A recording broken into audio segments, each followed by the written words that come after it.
Welcome back to episode 2 of Imperialism and the Fringe.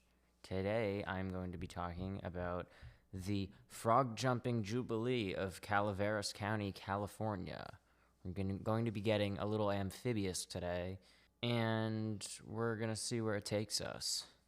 There was some coverage of this by the show We Are the Champions on Netflix, and it originated by a story written by none other than Mark Twain. Imperialism in the Fringe is brought to you by Tyler. The show still doesn't have any sponsors. However, if you are listening to this, I think that the United Nations should sponsor the show. I think extreme sports are cool, so the X Games should sponsor the show as well. I'll give you a cool commercial and we'll make it happen. If you like today's show, don't forget to drop a like on it. Please comment, suggest a new topic, humor me, enlighten me, and give it a 5-star rating on wherever you listen to your podcasts or shows and things of that nature. I'm on week 8 of my surgery recovery. Things are slow but steady, and I am doing my best to stay busy and stimulated to the best of my ability. So, the annual Frog Jumping Jubilee of Calaveras County, California, or shall I say the International Jumping Frog Jubilee, where groups of frog jockeys from all over the world flock to the county fair for almost 100 years now. It's located in Angels Camp, California, also known as Frogtown, USA, where competitors meet to go for broke or croak.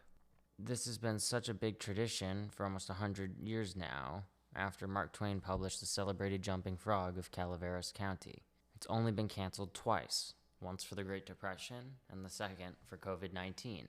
Frog jockeys, the competitors, hobbyists, enthusiasts, whatever you'd like to call them, place the frog on a starter lily pad that is, and they sing, they jump, they blow, they do a dance, a jig, whatever you want to, whatever approach you want to take. They strategize and decide what works best for their respective frogs, and after 3 jumps in any direction, the distance from said starter lily pad is measured by a wooden stick. Competitors meet every year in order to try and beat Rosie the Riveter's record of 21 feet, 5 3/4 inches to win $5,000 and the world record. Like most sports, it does not come without its major rivalries.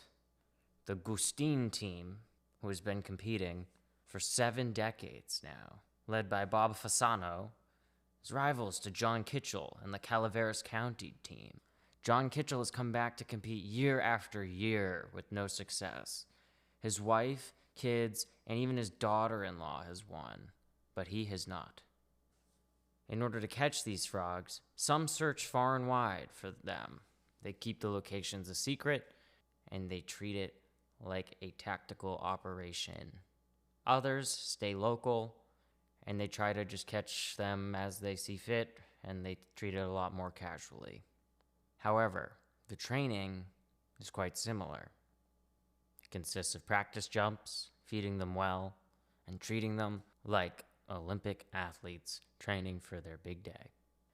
Choosing a frog is also a difficult sort of situation. If they're too chubby, then they're not going to they got power, but they're not going to make it too far because they're heavy. But if they're small, they don't have those same muscles, but they're lightweight, so they're going to fly through the air. There's a happy medium there. And the jockey's job is to figure out where they and their technique suits the frog the best. Now, as you're coaching the frog, it's also important to not over-jockey it or scare it and so that it will curve in its direction, for example. You'd like it to jump straight. I am no frog jockey myself.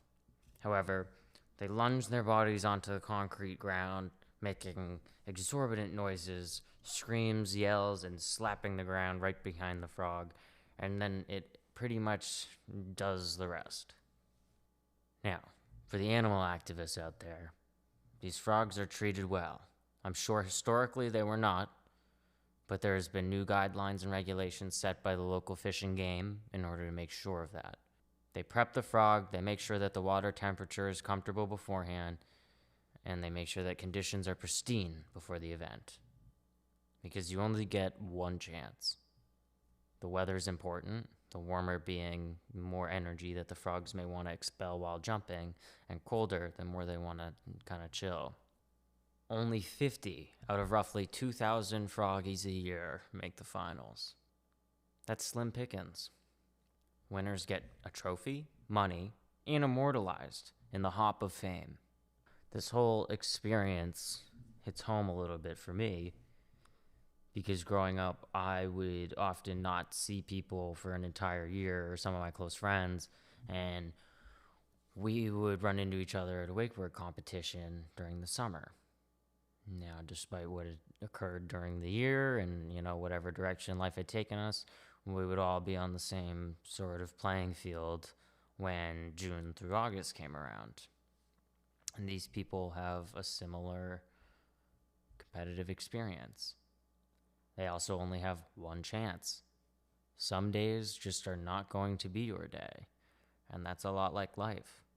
No matter how hard you work at something, no matter how many hours you put in training, it's important to love what you're doing because things might just not work out. John Kitchell returns every year hoping to be immortalized on that Hop of Fame because he loves doing what he does with his family.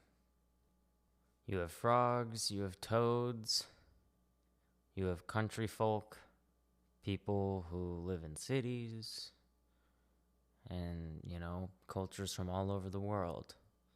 And looking at a competition like this is wonderful because it consists of men, women, children, and everyone puts their frog on the same starting lily pad at the end of the day. We are all just trying to make those 3 jumps, and we're trying to land in the right place. It's also wonderful to see how much these people enjoy the act of training the frogs, getting them to jump, and seeing their quote-unquote rivals each year.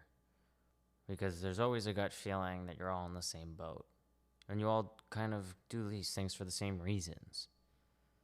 As a child, I took acting classes, I horseback rode, I took skating lessons at one point, golf, tennis, baseball, basketball, and it led to a very diversified experience that has drawn me to situations and competitions like this now.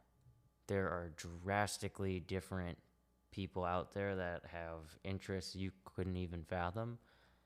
I love trying to wrap my head around that. Frogs are also just pretty cute and all around awesome. So shout out the frogs. There's a frog pond actually near my house. There's like a little alcove, and I'm gonna try attracting them this summer, get like a spotlight up, try and get all those guys croaking at night, things of that nature. Riveting. Something I enjoy about life. It's crazy that you can meet so many different people in different scenarios, vacations, trips, school, sports, and they will have different impacts on you, and you'll also never know if you may see them again. Every single interaction could be fleeting, whether it's a positive or a negative impact. You may think of the situation or the person more than vice versa. There's always trade-offs in life, and as time progresses, you naturally sort of have to choose what baggage to drop and what to continue with. And there's so many instances of even small sort of conversations on a chairlift or on a small trip that can randomly be brought up. Your brain throws it up at you, and it's like, hey, remember this super weird niche interaction. And yeah, I think that's cool because we're all shaped by the people who surround us, and fellowship is important for the human condition. You do not have to feel good to be making progress. Things happen for a reason, so we have to just stay steady the course. To all of you who made it this far, I thank you. I give you my kisses, my blessings. I shout you out, and I virtually give you my love. Send to a friend, or don't. I just hope that you have a good day, and you remember that everything in life is amazing. But if you enjoyed today's episode, or you learned something, you should send it to a friend. And maybe if there's enough people who start listening, I'll switch it to a video show as well. And I'll get some cool gear, equipment, maybe even make my own intro music. Because I do enjoy doing this, and I will continue. I will, just to spite everybody. Even though I don't have any haters yet, I'm just going to pretend like I do, because that's, you can use that to fuel you. So I'm going to just keep, stay the beaten path. Maybe get some sound bites, some thumbnails. And don't you forget, God bless America. Good night. That's the other thing. If this show starts to get supporters, I'll just start doing all these things. I'll enter a frog into this whole competition. I'll travel somewhere.